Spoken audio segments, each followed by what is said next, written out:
Around the Ozarks is now on your FM radio. Listen to Around the Ozarks mornings with Grace Gooley as I spotlight local people, stories, and podcasts, all while playing the country legends of the 90s and the hit makers of the 2000s. It's on the Ozarks' best country, 105.1 The Bull. It's time for Around the Ozarks Sports Scene, brought to you by Colton's Steakhouse, Thompson Sales, and Deadeye Gun and Pawn in Sparta. Here's your host, Scott Purrier.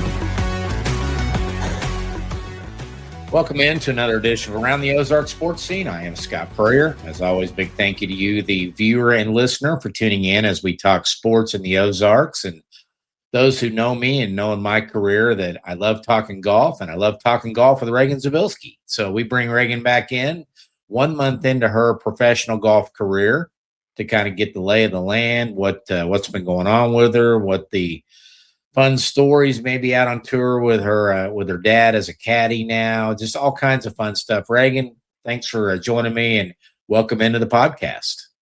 Thank you for having me. You bet. A rare week off now in your professional career. Wasn't one you really intended to have off from the Epson tour, but kind of explain why you're back home this week while there's an event in Toledo, Ohio. Yeah, so obviously I started my professional career halfway through the normal season, like the normal Epson season. And so my status that I had kind of guaranteed me the first 3 events. And then obviously the month of July, the LPGA tour is in Europe.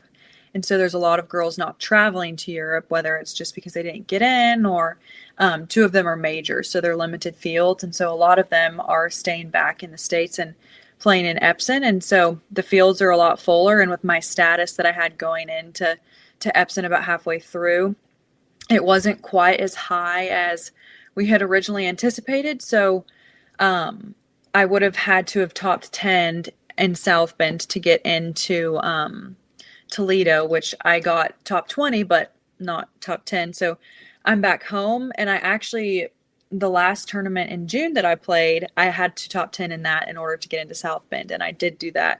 So I was able to play South Bend, obviously, and I played good this past week. It just wasn't quite enough to get me into Toledo. So I have a little impromptu week off just to kind of reset, and I fly out again on Sunday for Hartford. And then what will happen is there'll be a reshuffle with like priority, and I'll shoot up quite a bit and play the rest of the season. So you'll be qualified for the rest of the Epson Tour events, you think, the rest of the season? Yes. Awesome. Yeah. And you know, not a totally bad thing maybe for you to get to come home for a week and catch your breath and, like you said, reset. Yeah, 3 weeks on the road at once is a really long time. And I didn't think I realized that until I did it last month. And so as much as I am, really wanting to get out and play this week, it'll be weird to kind of watch the leaderboard and not be playing. But kind of getting my bearings and just kind of, hitting that reset button. Yeah, and for those who maybe aren't familiar, Reagan was a multi-time state champion as a team and as an individual at Springfield Catholic High School, went to Arkansas, played 4 years for the Razorbacks, had a tremendous career down there, finished up top 10 in the NCAA championships individually, led Arkansas into the semifinals, the furthest they've ever gone in the team competition. And then about 3 weeks later, started her pro career out on the Epson Tour, and 4 events so far. Is that correct? 4, yes. Yeah, and I think a pair tie for 6 is the high. Is that right? 2 top 10s, yep, tied for 6, and then a top 20 and a top 20, 30, something like that. Okay. All 4 cuts made. Yeah, made about $19,000. I was looking up the numbers on the. That's kind of the cool thing I like about this as a golf geek is that I can wake up Saturday morning and go to the Epson Tour app and where's Reagan? Or if I'm not doing anything that afternoon, I love the hole by hole because I can sit there and go, way to go, Reagan. Darn it, Reagan. Way to go, Reagan. You had a phenomenal, was it 2 tournaments ago, the stretch where I think birdied the last 4 holes on Friday and then birdied 3 of the first 4 the next day for like 7 birdies and 8 holes. And yes. Are these things that you did at Arkansas those kind of hot streaks like that, or is it becoming more prevalent now with you early on in your pro career right now? I'd say it's definitely become more prevalent out here. I loved college golf and I loved amateur golf. Um, but you had so much other stuff going on. You had school, you had teammates, you had, you know, you were told when and where to be and what to do. And I feel like that took a little bit of the freedom out of what I was doing. And so to kind of just come out here and it's all up to me, it's just been such a freeing feeling. And I get to play, Reagan Zibilski golf. And pars don't get you really that far out here. You got to learn how to make birdies.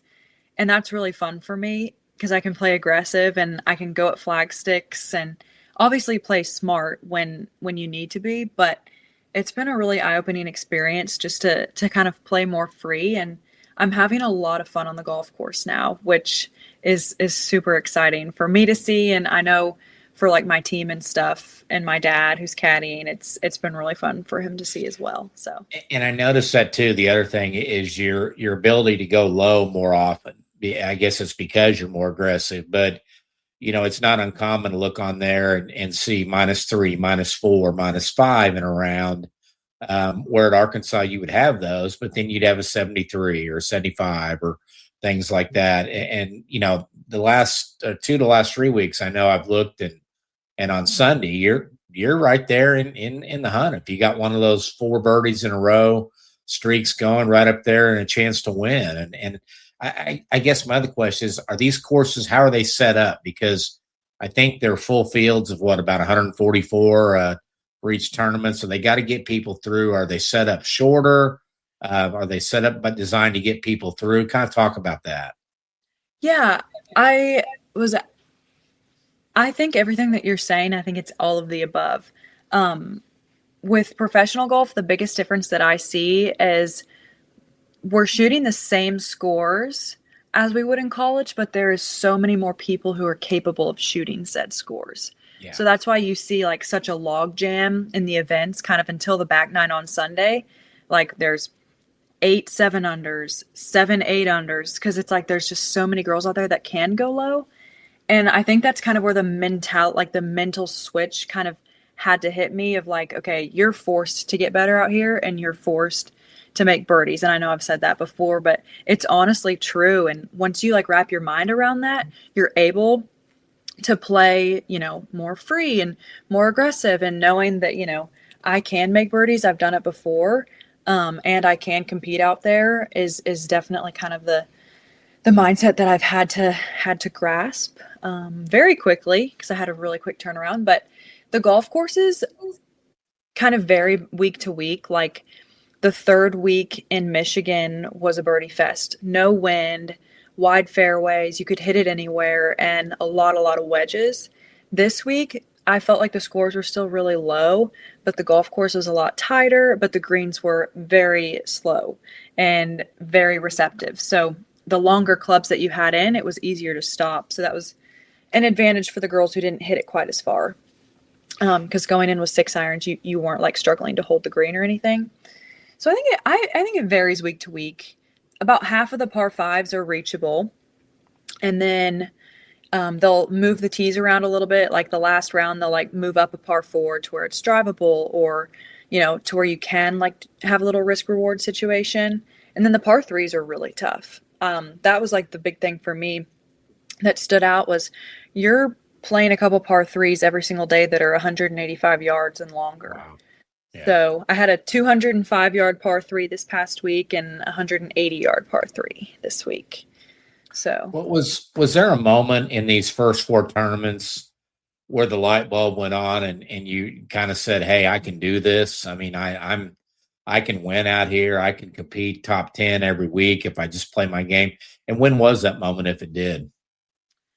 I would say definitely last month was a month of transition, a month of just trying to figure everything out. And I'd say by the time the third week rolled around, I obviously had one top 10, and that was my first event. And then I went on that little birdie streak that you were talking about the third week. And my dad and I always talk about it is such a blessing to be in contention on the back nine on a Sunday. And whether or not you embrace it or you don't, that's kind of the difference of whether or not you think you can win, right? So just being able to embrace being in contention to win a golf tournament, whether you do it or you don't, that's so great. And for me, like even this past week, I didn't play exactly how I wanted to the last round, but at the time I was making the turn, was technically in contention. I think I was only like 3 back or something, and I ended up making a double on 10, which ultimately costed me in the back nine. But that was another goal that I had accomplished. And so I think just being able to, put yourself in the hunt on a Sunday afternoon is most important, because anything can happen out there. And I kind of like being a few groups from the back, just so I can kind of see what everyone else is doing behind me, and kind of wait for them to come in. But that's the other thing. They're not going to make bogeys coming in. Kind of like in college, the scores really stayed steady towards the end, but people are making birdies coming down the stretch. And so, you have to do the same thing. And being 54 hole events, 3 18-hole rounds, you don't have time to pace yourself. I mean, you got to hit the ground running round one and make birdies and post those scores. Have you figured out there as well what it takes to win just 4 tournaments in? I mean, in your mind now, what is the combination that will allow you to win?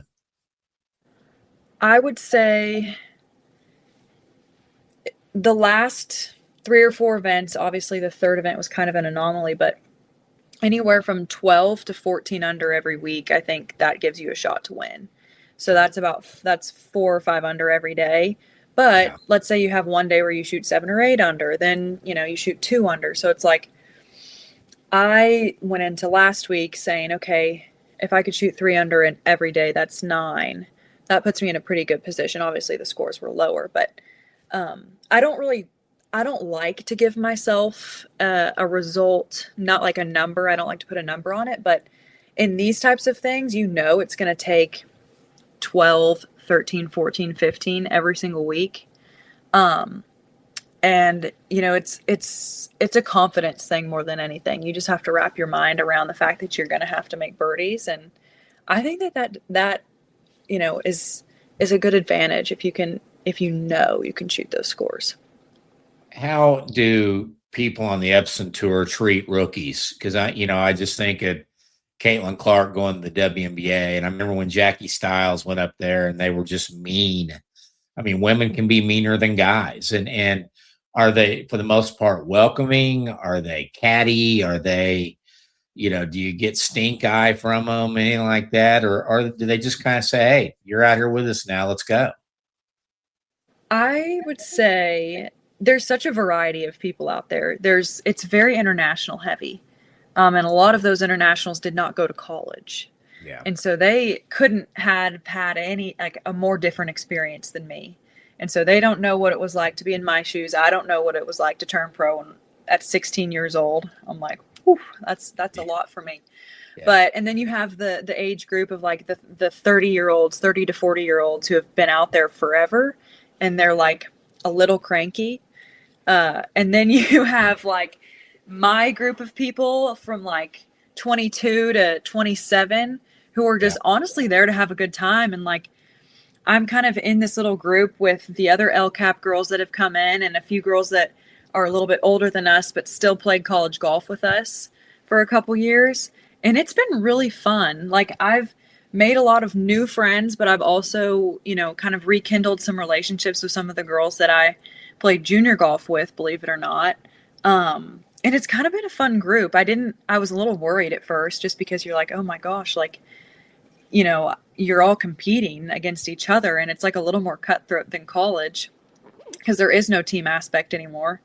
But it's been really refreshing. I've been able to go to dinner with friends and to kind of have a good balance. But I would say for the most part, people are nice, but it only takes a couple experiences with the wrong people to be like, okay, this is a lot, and there are some kind of mean people out here. Doesn't it feel like a job yet to you, or does it still just feel kind of like golf? It just feels a lot like golf, but it's a lot more fun. And I know that that's probably not what a lot of people would expect to hear. but it's been really fun to kind of like, it's my career now. So it's like, everything is on me, which is great. And I know that it can be a lot. It definitely is a lot. Don't get me wrong, but it's a lot more freedom. I can kind of make my own schedule, and obviously like I have help, doing that. But, tomorrow I don't have to go to team practice and, do X, Y, and Z. I know I need to work on my ball striking, and I know I need to work on my wedges tomorrow. So I get to go do that. And I just get to kind of dive into that process, and I love getting better. So it doesn't quite feel like a job yet.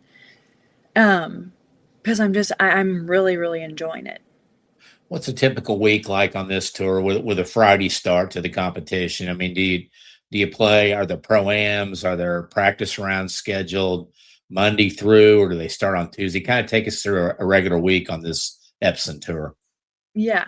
So far, obviously I'm not like crazy far into it, but Mondays are always our travel day.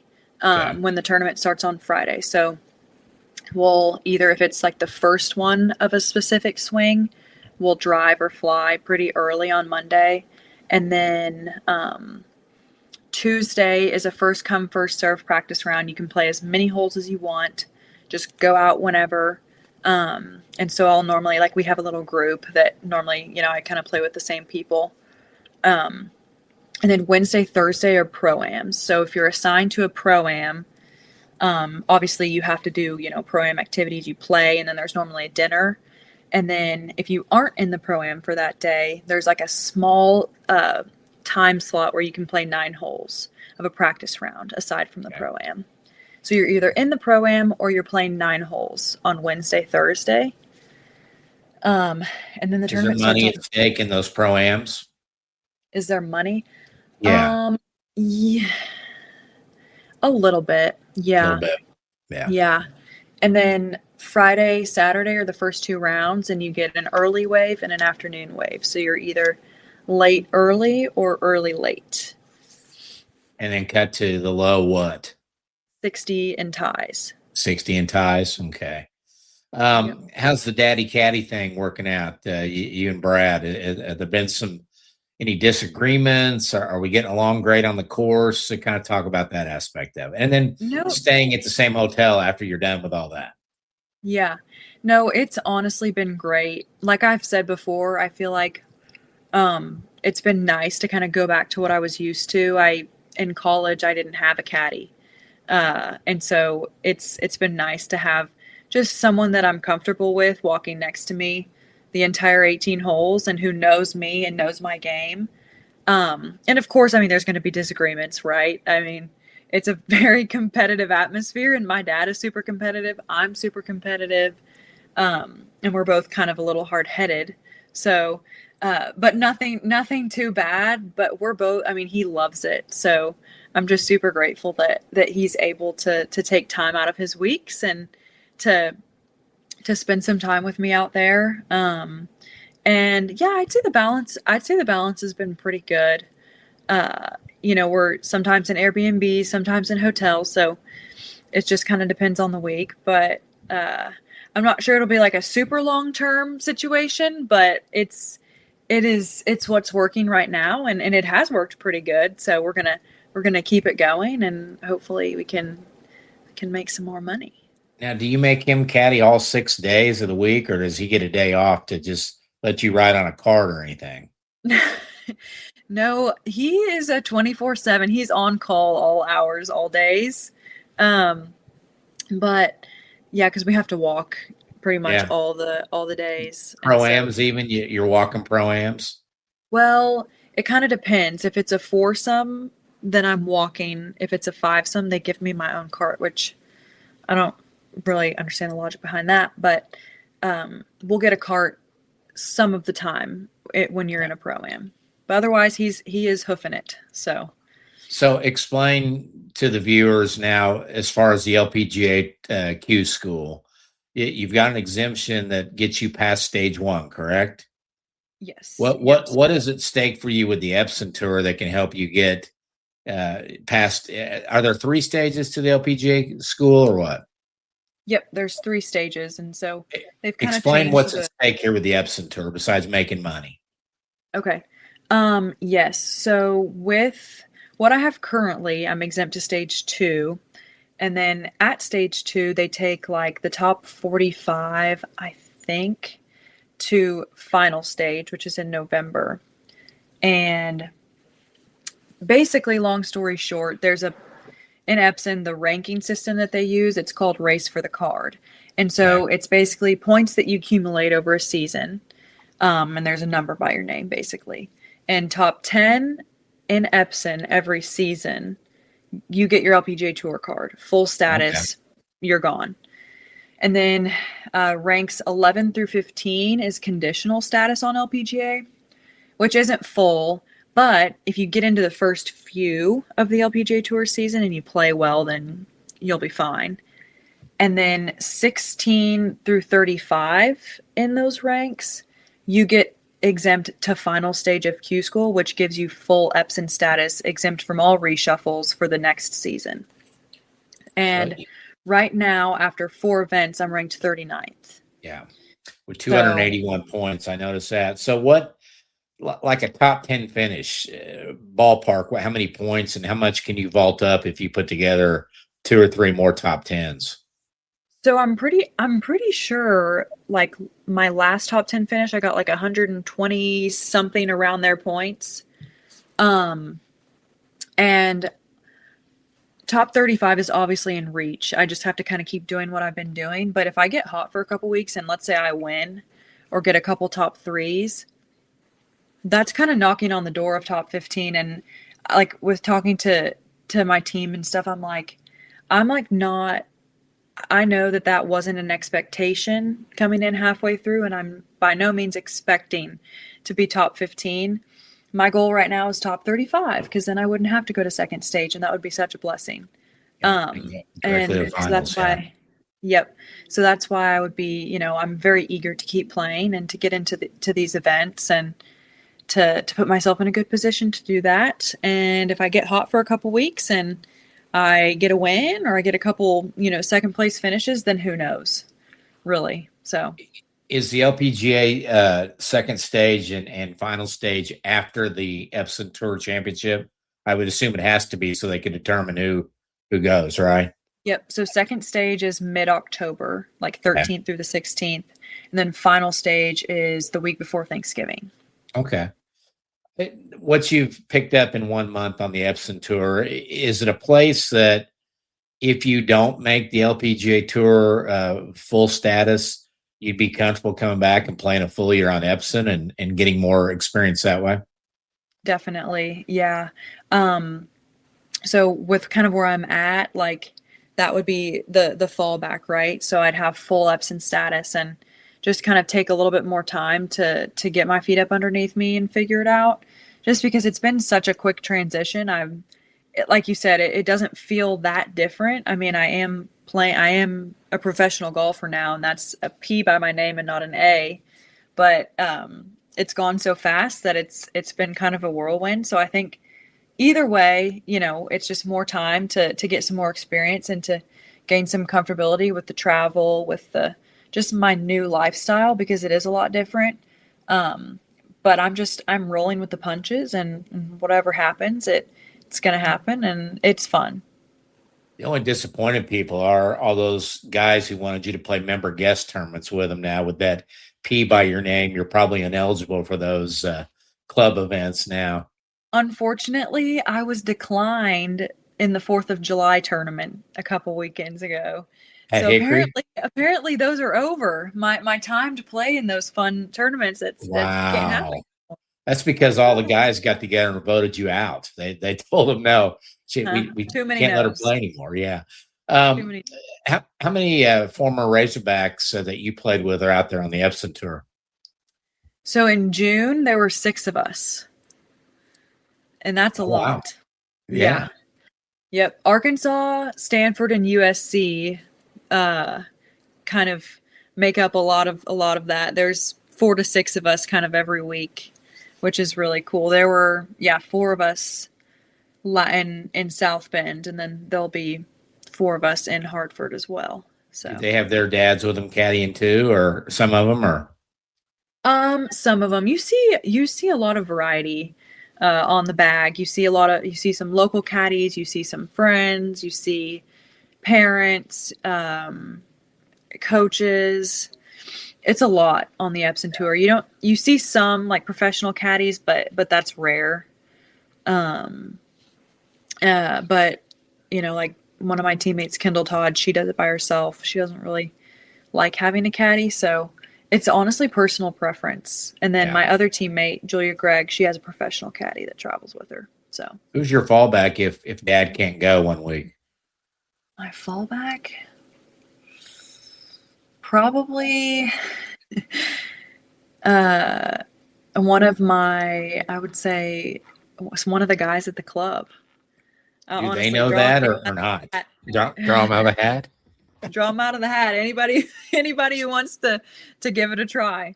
So well, the nice thing again about the Epson Tour website is able to look up stats. You're number 18 in driving distance at 260 yards a drive. 268's leading that. No surprise there with your length. Number 122 in driving accuracy. We got to pick that up, Reagan. What's going on? I didn't have my best stuff off the tee at the beginning, but we're getting there for sure. Number 52 in putts per round with 29. Have you been putting well out there or average or? I'd say average. Yeah. Where can you improve in your mind right now through 4 weeks? I would say definitely putting. I will let everyone know I did make a putter switch mid-tournament in Michigan, the last round of the last tournament. I just I was not vibing with the putter that I had. I hit the ball so well that week. I didn't miss a green the last 2 rounds. And I think I missed 5 putts inside of 6 feet for birdie the second round. I mean, I seriously could have shot nothing. And so I switched. I had not a backup, but like a putter that I'd really never used. I piddled around with it a little bit, had it in the car.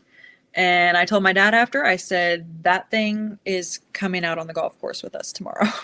So you carry 2 putters for the round. Is in the car. Yep. So I changed before the final round and I played really good with it. So I'm using that. But putting has always been the one thing that I feel like if I can become, average or slightly above average, I will gain so many strokes on the field just because I'm such a good ball striker. And normally on the day that it's just like kind of meh, I'm like, I just didn't make anything. So, yeah. You had NIL deals at Arkansas. Do you have sponsorship deals with club manufacturers yet or not?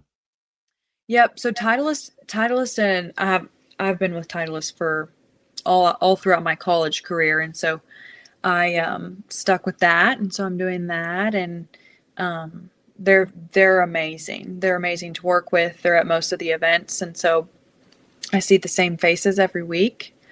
And that's the putter that I'm using right now. I actually changed to a Scotty, so I'm using that. Yeah. Writing stuff. Did you not have a Scotty before, or what were you putting before? No, I was putting with. They actually don't make it anymore. It's the Xander Schauffele Odyssey red-faced putter. I don't really know exactly what it's called. I'm terrible with clubs. Does it know it's in timeout now? Because you got to be nice to those putters if you have to go back. I know. Yeah, it is definitely in timeout. Don't know if it'll come out of timeout anytime soon, but yeah. Well, take us through the rest of the Epson schedule. I know it's Connecticut next week. I think it's a week off, and then maybe Kansas. Is that right? Garden City, Kansas, or? Yep. So I'll go to Hartford on Tennessee. Sunday. I'll go to Hartford on Sunday, play that week, and then I'll have a week off. I'll go to Knoxville area, and then I'll have another week off, and then I'll go all the way to Oregon, and then I'll go straight to Kansas, and then I'll have a week off. And then it begins the whole, you get in based on points, and then I'll go to Alabama, and then El Dorado, Arkansas, and then the Tour Championship in Palm Springs. And have you played that course in Palm Springs, or? I have not actually. I've played a lot of golf in Palm Springs and the La Quinta area, but I have not gotten out to Indian Wells. I'm excited. I love desert golf. So, Yeah. Well, and you got a backup caddy out there in Randall Schultz too, don't you? oh, 100%. He already Yeah. knows. He already knows. He might be called off the bench. He's on the list. That on the list. El Dorado, Arkansas, I had to Google, and it's nowhere near Fayetteville, so there won't be the Razorback Legion of fans. You're right down in Louisiana line, but still, it's the state of Arkansas, right? So that'll be State a of good Arkansas. thing. Yep. Yeah. Exactly. All right. Well, Reagan, we appreciate your time. Again, just wanted to catch up a month in and get your thoughts on what's going on, and kind of in a summary, you feel like you're in a good place right now with your game? For sure. Yep. I feel like I'm doing a lot of good things, and it's just kind of a matter of making sure that I can keep up and stay healthy and stay energized and all the things. So. Well, I know you've got a big community here pulling for you, because every time I put up something about your tournament, the golfers come out of the woodwork with likes and way to go Reagans and things like that. That's got to make you feel pretty good that you've got a cheering group here now. I am. I'm honestly so grateful, and I feel like I don't say that enough. The community that I have in Springfield, and especially Hickory Hills, I think that any of those guys out there I could call if I needed anything. I talked to 2 or 3 of them on the phone today. It's really amazing, and to have people who come up to me and they want to say hi and ask me how it's going. It means so much, and to know that I have people out there that are really pulling for me, it helps so much, for sure. Very good. Reagan, get some rest this week and go tee it up in Connecticut and get that first W, okay? Thank you. I will. All right. We'll talk soon. Reagan Zibilski, the standout from Springfield Catholic, University of Arkansas, pretty much wherever she's teed it up, she's won and done a great job and made Springfield very proud. Big thanks to her for her time here and her week off. And, of course, always a big thanks to our sponsors, Thompson Sales. I know they're big Reagan Zibilski fans out there. A lot of Hickory folks in the dealership there. Thompson Sales located at 1555 East Independence in South Springfield. They've been in the business since 1919, and they are your home for the largest selection of Cadillac, Buick, and GMC cars and trucks. They've got new and used. They've got a great service department, a body shop, and their new oil change building is open now as well. So you can get that quick lube oil change, tires put on out there, all at Thompson Sales. Thompson boys have been dealing since 1919. Big thanks to Colton Steakhouse of Springfield, located 2020 East Independence, just down the street from Thompson's. You'll have trouble finding a better meal in Springfield, to be honest with you, whether it's lunch or dinner, steaks, barbecue, their great burgers, the fresh peanuts, the hot rolls. It's all good stuff at Colton Steakhouse, 2020 East Independence. Go tell Thomas Orr and his team hi and have a great meal at Colton Steakhouse.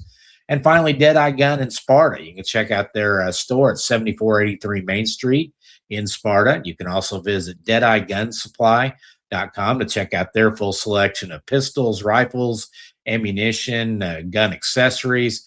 They've got it all for you there at Deadeye Gun. Big thanks to Jonathan and his team for their continued sponsorship of the Around the Ozark Sports Scene podcast. That's going to do it for this week. Again, thanks to Reagan for her time. We will see you next week on Around the Ozark Sports Scene.